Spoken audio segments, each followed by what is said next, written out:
Ini sholawat istimewa sudah. Banyak riwayat dalam Syarah Ratibul Haddad itu disebutkan kemuliaan orang sholawat, kemuliaan orang sholawat. Dan diantara dari kemuliaan sholawat adalah nanti ketika sakratul maut. Itu disampaikan Habib Abu Bakar tadi.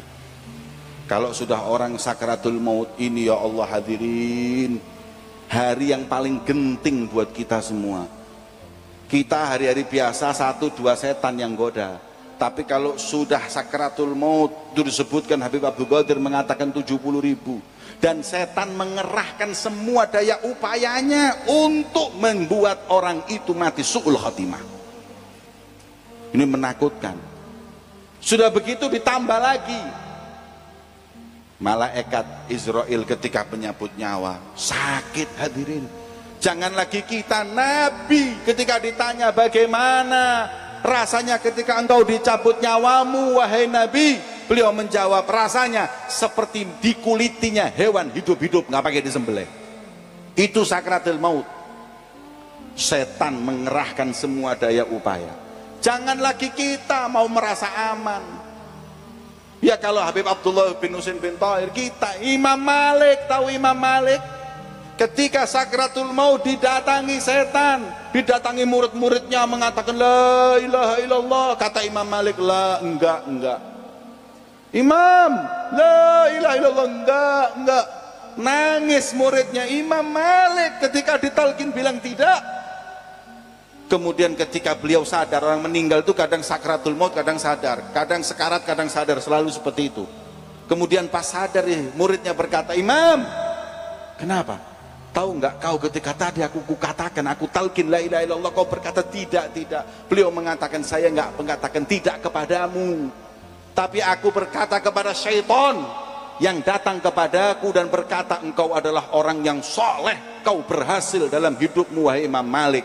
Beliau berkata, tidak, jangan kau tipu daya aku.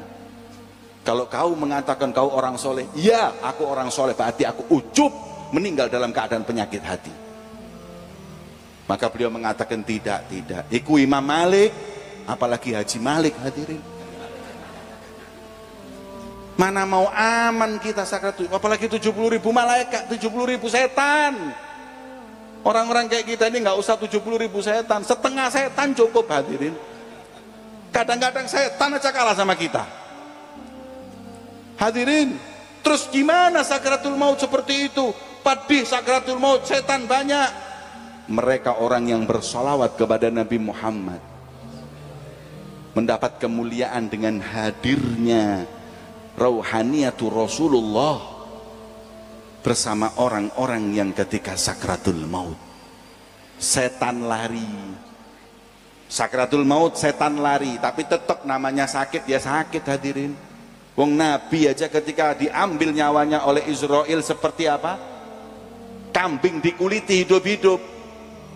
Tapi kata ulama, jangan khawatir, Rasulullah hadir, wajahnya yang indah akan menjadi pemandangan orang yang sakratul maut. Kalau wanita melihat wajah Nabi Yusuf, tangan terpotong tanpa sadar, umat Nabi Muhammad sakratul maut yang pedih tidak akan terasa karena indahnya wajah Nabi Muhammad. Kemuliaan yang sholawat kepada Nabi Muhammad belum cukup hadirin. Meninggal setelah itu dikubur. Ketika dikubur, Rasulullah dalam hadisnya menyebutkan seperti dikutip dalam kitab Fathul Mu'in, di syarahnya I'anatul Talibin ada hadis yang menyebutkan man aktsara minas sholati alayya fi hayati amarallah jami' makhlukatihi an tastaghfir lahu ba'da mamati. Orang yang hidup di dunianya sering sholawat kepada Nabi Muhammad, maka kalau meninggal dunia Allah akan memerintahkan semua makhluknya senantiasa beristighfar untuk hamba yang memperbanyak sholawat kepada Nabi Muhammad.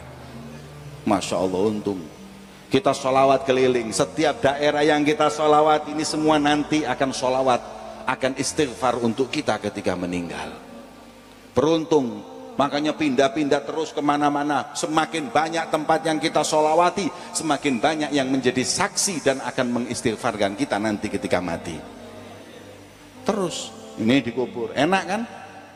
Bayangin sholawat itu hidup enak, sakratul maut enak, ketika dikubur juga enak, sampai dibangkitkan. Ketika dibangkitkan, hadirin, manusia dibangkitkan itu mau apa?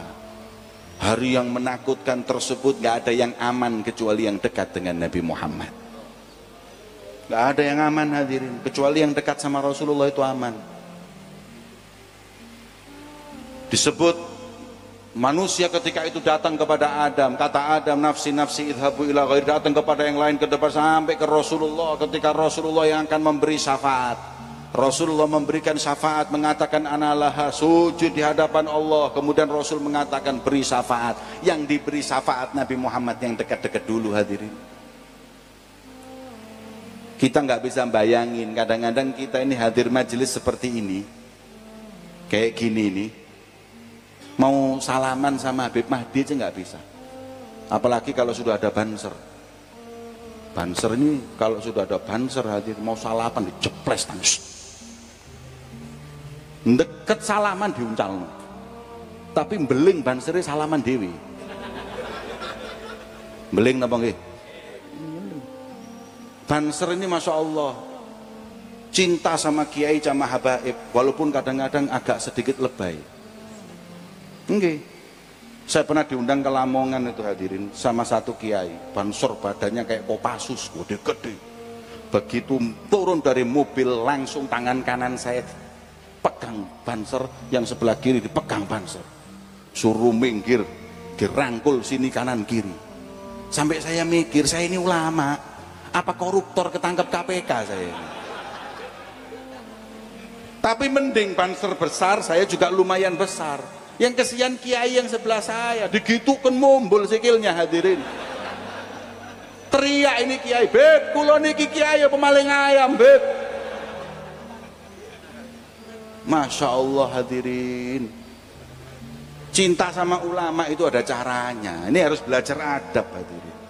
Saya kadang-kadang bingung, tapi mau gimana lagi, sabar. Jadi ulama ini memang kudu sabar. Kalau pergi pulang itu mesti dijak selfie di tangan ini. Biki apa sih? Masa mau artis aku ini? Dan ini kadang-kadang salah. Salah.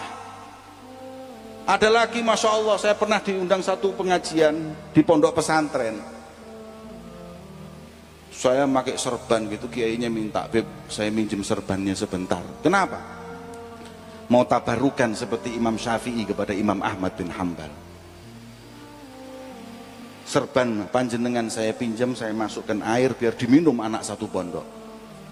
Masya Allah, saya kira ini husnudzon. Orang husnudzon itu dapat apapun, sama maling aja dapat, apalagi sama ulama. Akhirnya saya kasihkan, wis sampean monggo, ini bentar pinjam sebentar aja.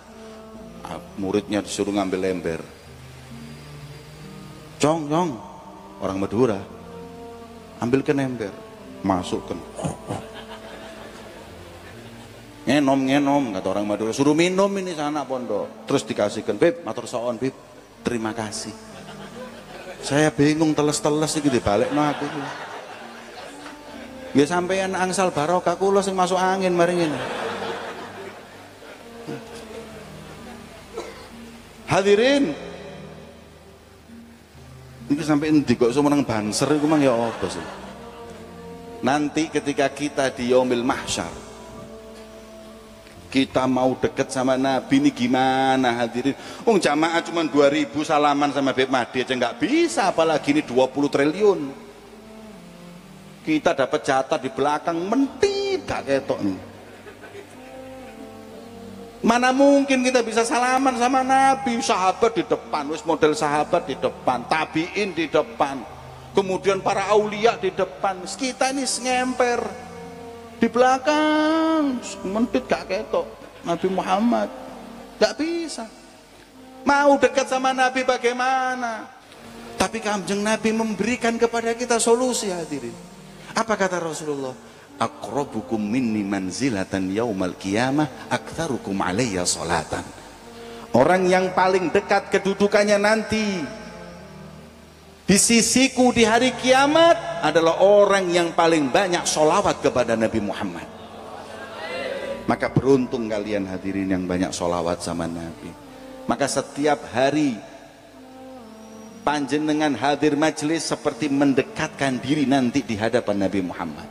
Hari ini nih, insya Allah pulang, jarak antara kita dengan Nabi Muhammad di mahsyar semakin dekat, nggak tahu berapa kilo. Datang lagi terus semakin panjang umur kita untuk sholawat, semakin dekat dengan Nabi Muhammad.